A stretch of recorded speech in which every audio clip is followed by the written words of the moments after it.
Sister Ate, every moment I don't let me in. I've got no breath, but I beg it to bed. To be the best that I can. Aku mau cari jalan tengah buatmu apa yang gak bisa. Ajak kamu berakasa, kau tidak mau kita berdansa. Aku wish you back. Assalamualaikum warahmatullahi wabarakatuh. Kami dari kelompok 3. Saya Raisa Oktavia Sahila. Saya Salsa Nabila. Saya Aden Hidayatullah. Dan saya Harlan Saputra. Kami akan menjelaskan tentang hikayat Hang Tuah. Hang Tuah adalah seorang pemuda miskin. Bapaknya bernama Hang Mahmud dan ibunya Dang Merduwati. Mereka hanya tinggal di sebuah gubuk di kampung Sungai Duyung. Bapaknya dulu pernah menjadi hulu balang istana yang handal, sedangkan ibunya juga merupakan keturunan dayang istana. Banyak penduduk di Sungai Duyung mendengar kabar bahwa Raja Bintan adalah raja yang baik dan sopan kepada seorang rakyat. Waktu Hang Mahmud mendengar kabar itu, Hang Mahmud berkata kepada istri untuk pergi ke Bintan mendapatkan pekerjaan untuk hidup yang lebih baik di tanah Bintan yang makmur. Lalu, pada malam harinya, Hang Mahmud bermimpi bulan turun dari langit, cahayanya penuh di atas kepala Hang Tuah. Hang Mahmud seketika terbangun dan mengingat anaknya serta menciumnya. Seluruh tubuh Hang Tuah berbau seperti wangi-wangian. Siang harinya, Hang Mahmud pun menceritakan mimpinya kepada istri dan anaknya.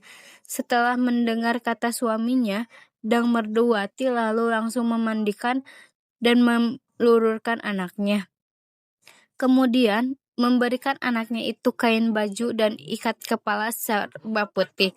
Lalu Dang Merduwati memberikan makan Hang Tuah nasi kunyit dan telur ayam. Ibunya juga memanggil para pemuka agama untuk mendoakan Hang Tuah. Besok harinya, seperti biasa, Hang Tuah memberi kayu untuk persediaan. Tiba-tiba pemberontakan itu menuju ke tanah pasar. Banyak orang yang mati dan luka-luka. Ibunya Hang Tuah Negeri Bintan menjadi rusuh. dan Itu dan anaknya melarikan terjadi diri. kekacauan di mana-mana. Pemberontakan Semua itu orang datang ke melarikan hadapan diri ke Hang kampung Tuah dan kecuali Hang menikam Tuah bertubi-tubi. Dengan sigap, Hang Tuah lalu melompat dan mengelak dari tingkaman orang itu. Hang Tuah lalu mengayunkan kapak ke kepala orang itu, lalu terbelahlah kepala orang itu dan mati.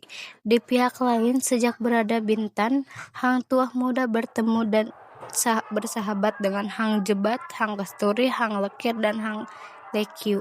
Kelima pemuda itu diceritakan selalu bersama-sama. Hang Tuah dan keempat kawannya, Hang Jebat, Hang Kasturi, Hang Lekir, dan Hang Lekyu menuntut ilmu bersama Adiputra di Gunung Ledang. Di tempat ini, Hang Tuah telah jatuh cinta pada Melor, yaitu putri asli yang tinggal di Gunung Ledang dan menjadi pembantu Adiputra. Setelah selesai menuntut ilmu, mereka berlima kembali ke kota Malaka. Pada suatu hari, mereka berhasil menyelamatkan Dato' Bendahara dari amukan seseorang yang berbahaya. Dato' Bendahara berterima kasih dan kagum dengan ketangkasan mereka dan mengajak mereka semua ke rumah, lalu mengajak mereka untuk bertugas di istana. Kemudian Hang Tuah dan kawan-kawan sangat disayangi oleh Sultan dan akhirnya Hang Tuah mendapat gelar Laksamana waktu mendampingi mengiringi Sultan Malaka di Majapahit di Pulau Jawa. Hang Tuah juga berhasil membunuh seorang pendekat Jawa bernama Taming Sari. Dalam pertarungan itu, Taming Sari seorang pendekar yang kebal dari senjata tajam.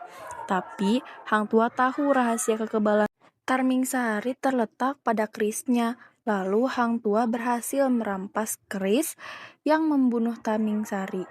Keris itu kemudian dianugerahkan oleh Betara Majapahit kepada Hang Tuah. Pemilik keris ini akan menjadi kebal seperti pendekar Jawa Taming Sari. Pada suatu hari, Hang Tuah ditugaskan ke Pahang untuk mendapatkan Tun Teja yang akan dijadikan permaisuri Sultan Malaka. Ketika Hang Tuah ke Pahang, Melor turun dari Gunung Ledang mencari Hang Tuah. Tapi Melor telah ditawan oleh Tun Ali atas Sultan Patikarma Vijaya untuk dijadikan gundik sultan. Atas muslihat Tun Ali, juga Hang Tuah yang kembali dari Pahang akhirnya dapat berjumpa Melor. Namun Sultan melihat perbuatan Hang Tuah itu, lalu terjadilah fitnah. Maka Sultan menghukum Melor dan Hang Tuah akan dihukum mati karena dituduh berzina dengan Melor yang telah menjadi gundik sultan.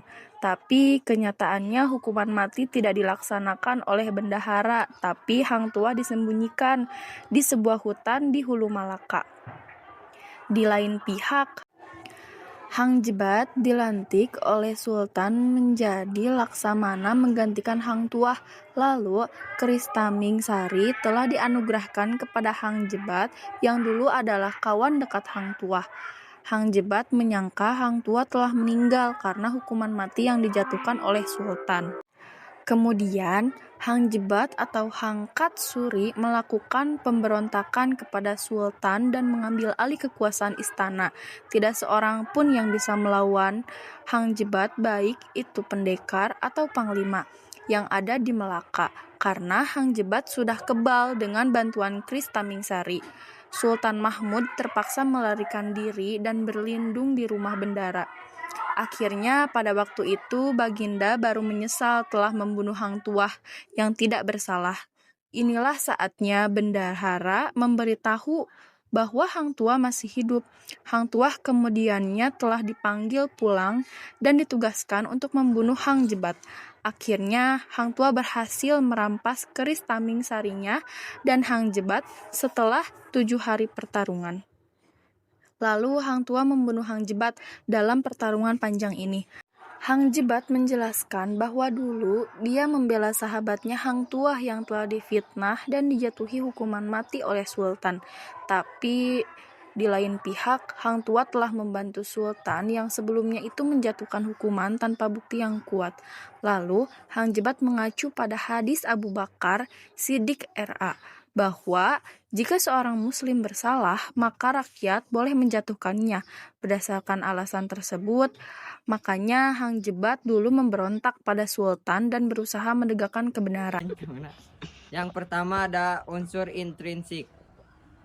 Yang kesatu tema. Tema ini adalah negeri kerajaan.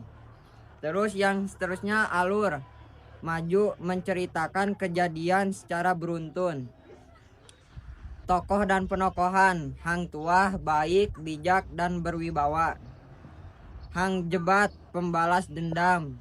Sang raja baik, sopan, mudah percaya, dan mudah terpengaruhi. Tumenggung, licik, dan jahat. Latar tempat sungai, Bintan, pasar, istana. Suasana ramai, tegang, sepi, dan senang. Waktu pagi dan malam. Sudut pandang orang ketiga serba tahu. Amanat, sebagai pemimpin kita jangan hanya mendengar keterangan dari satu pihak saja, melainkan dengan pihak yang bersangkutan juga. Kejujuran dapat menghancurkan hati iri dan dengki. Sekian. Yang selanjutnya ada unsur ekstrinsik. Satu, nilai moral. Kita harus berjuang menjalani hidup dan tidak boleh terpengaruh